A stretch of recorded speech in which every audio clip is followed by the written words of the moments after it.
Hello friends, welcome to online Guru. मैं आपके लिए आज लेकर आया हूं फार्माकोलॉजी ट्रिक्स।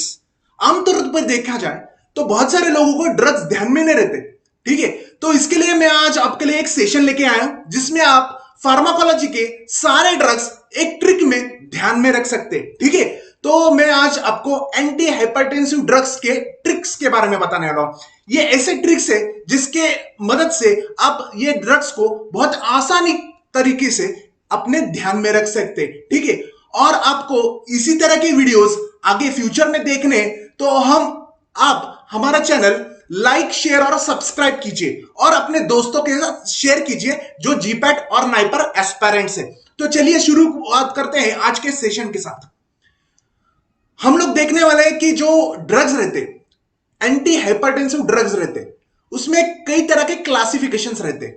वो अल्फा बीटा ब्लॉकर्स रहते, कैल्शियम चैनल ब्लॉकर्स रहते, एंजियोटेंसिन रिसेप्टर ब्लॉकर्स रहते, angiotensin converting enzyme receptor blockers रहते। ठीक है, तो फर्स्ट ऑफ ऑल हम लोग डिस्कस करने वाला है बीटा ब्लॉकर्स के बारे में। बीटा ब्लॉकर्स जो ड्रग्स रहते हैं उसका जो सफिक्स है, उसके जो लास्ट 3 लेटर्स है, हमेशा ही लॉल के साथ एंड करते हैं। LOL। Okay, lol, metoprolol, atenolol, sotalol, timolol, pindolol etcetera. कोई भी ड्रग्स रहे, बीटा ब्लॉकर के कोई भी ड्रग्स रहे, उसका सफिक्स हमेशा ही लॉल के साथ ही एंड होता है। उसके बाद ACE inhibitors, angiotensin converting enzyme inhibitors, उसका जो सफिक्स है, उसके जो ड्रग्स है और उसका जो सफिक्स है, हमेशा ही एंड प्रिल के साथ ही होता है।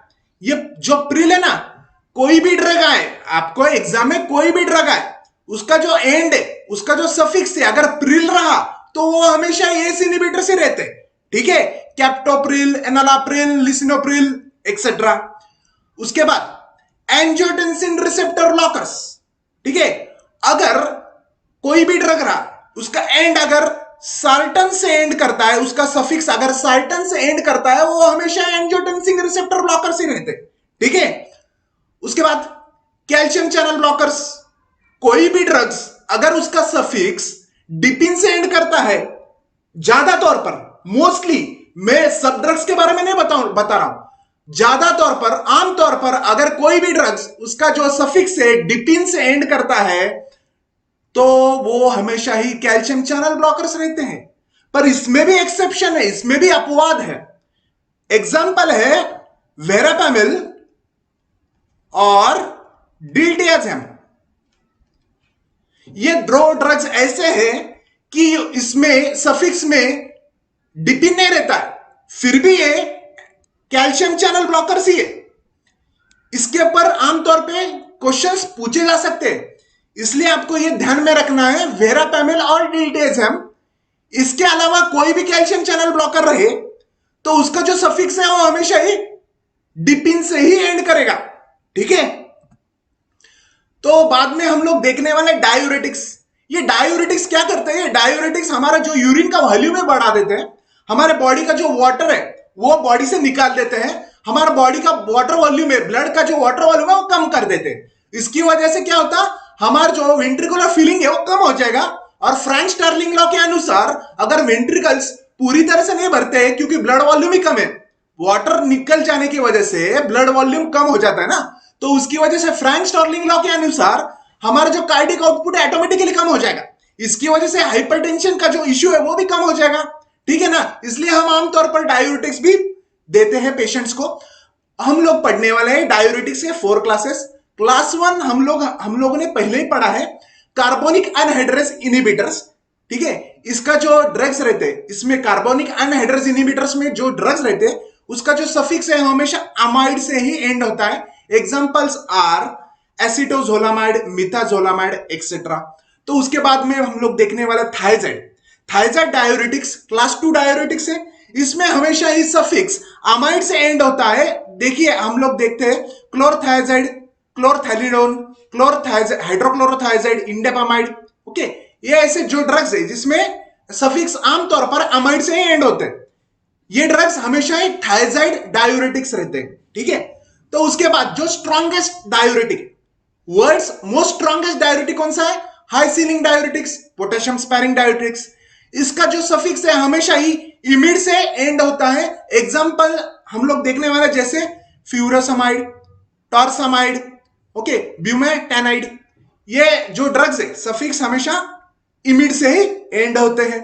उसके बाद हम लोग लास्ट कैटेगरी देखते हैं पोटेशियम स्पेरिंग डायूरेटिक्स। इसके जो ड्रग्स है उसका सफिक्स हमेशा ही ओन, ओएनई, ओन से ही एंड होते हैं। एग्जांपल्स देखते हैं स्पाइरोनोलैक्टोन है, एप्लेरोन है, ओके, फिनेरोन है, ओके। ऐसे जो ड्रग्स रहते हैं जिसका सफिक्स ओन से एंड होता है ये हमेशा ही पोटेशियम स्पेरिंग डायूरेटिक से रहते हैं।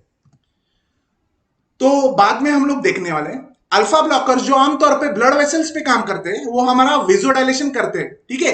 तो ये अल्फा ब्लॉकर्स के जो ड्रग है उसका सफिक्स हमेशा ही जोसिन से ही एंड होता है। एग्जांपल्स हम लोग देखने वाले हैं प्राजोसिन, टेराजोसिन, डॉक्सेसिन, ओके, डॉक्साजोसिन एक्सेट्रा।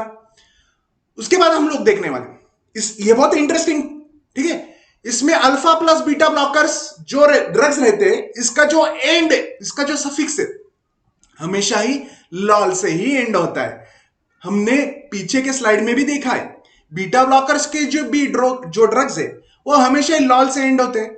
ये अल्फा प्लस बीटा ब्लॉकर्स भी हमेशा ही लॉल से ही एंड होते हैं। तो आपको सिर्फ ये ध्यान में रखना है कि बीटा ब्लॉकर्स और अल्फा प्लस बीटा ब्लॉकर्स में कंफ्यूज ना हो, क्योंकि अल्फा प्लस बीटा ब्लॉकर्स के सिर्फ 3 ही ड्रग्स है। Example is bucindolol, carvedilol and labetalol. इसके अलावा जो भी लॉल आएंगे आपको ध्यान में रखना है, इसके अलावा जो भी लॉल आएंगे वो हमेशा ही बीटा ब्लॉकर ही रहेंगे, ये 3 ड्रग छोड़ के, क्योंकि ये 3 अल्फा प्लस बीटा ब्लॉकर्स हैं, ठीक है। तो उसके बाद हम लोग देखने वाले रेनिन इनहिबिटर्स। रेनिन एक हार्मोन जो हमारे किडनी में सीक्रेट होता है, ठीक है। ये रेनिन एंजियोटेंसिन बनाता है, एंजियोटेंसिन से एंजियोटेंसिन 2 बनता है, फिर अल्डोस्टेरॉन बनता है, ऐसे ये सीरीज ऑफ इवेंट्स चलते रहते हैं, जिसकी वजह से हमारा जो वाटर वॉल्यूम है ब्लड का वो बढ़ जाता है और हमारा ब्लड जो वेजोकंस्ट्रिक्शन भी हो जाता है हमारे ब्लड वेसल्स में। इसकी वजह से हमारा ब्लड प्रेशर बढ़ जाता है। तो हम लोग इस रेनिन को इनहिबिट करेंगे। जो ड्रग्स रेनिन को इनहिबिट करते हैं वो रेनिन इनहिबिटर रहते हैं, और इसमें जो ड्रग्स रेनिन इनहिबिटर है, ठीक है, उसका जो सफिक्स है हमेशा ही कायरिन से एंड करेगा, ओके, एंड करेगा कायरिन से। एनालाकायरिन, रेमिकायरिन और एलिसकायरिन, जब भी ड्रग्स का जो सफिक्स 5 लेटर से एंड के 5 लेटर से कायरिन से एंड करेंगे वो हमेशा ही रेनिन इनहिबिटर्स रहेंगे। तो लास्ट पॉइंट जो इंपॉर्टेंट पॉइंट है, वेजोडायलेटर्स, ये हमारे ब्लड वेसल्स को डायलेट करते हैं, जैसे कि हमारा जो ल्यूमेन डायमीटर है वो बढ़ जाए, ठीक है, तो हमारा ब्लड प्रेशर ऑटोमेटिकली कम हो जाएगा। वेजोडायलेटर्स एग्जांपल्स, इसका सफिक्स नहीं रहता है, ठीक है। ये आमतौर पर हम लोग जो देखते हैं ना सब में हमने सफिक्स देखा, पर इसमें वेजोडायलेटर्स में सफिक्स नहीं है। पर ये नाइट्रेट जो वर्ड है ना आमतौर पर बहुत रिपीट होता है इसमें वेजोडायलेटर्स में। Glycerol trinitrate which is a short acting nitrates, और लॉन्ग एक्टिंग नाइट्रेट्स भी देखते हैं, जैसे कि isosorbide dinitrate, isosorbide mononitrate, nitroglycerin, sodium nitroprusside, okay. इसमें आप लोगों ने नोटिस किया रहेगा कि इसमें नाइट्रेट आया है, ठीक है, सब में नाइट्रेट आया है, इसमें भी नाइट्रो आया है, ठीक है। जब भी नाइट्रो या नाइट्रेट आते हैं ना किसी भी वर्ड में, किसी भी ड्रग के वर्ड, जो ड्रग का वर्ड रहता है अगर उसमें नाइट्रो ग्रुप आया या नाइट्रेट आया, ये हमेशा ये ड्रग्स वेजोडाइलेटर्स रहते हैं, मतलब ये नाइट्रेट्स ग्रुप को बिलोंग करते हैं और ये हमारा वेजोडाइलेशन करते हैं, इसलिए ये वेजोडाइलेटर ड्रग्स है। तो ठीक है, थैंक यू। अगले लेक्चर में हम और ऐसे ही कुछ न्यूमोनिक्स के बारे में डिस्कस करने वाले हैं। Thank you.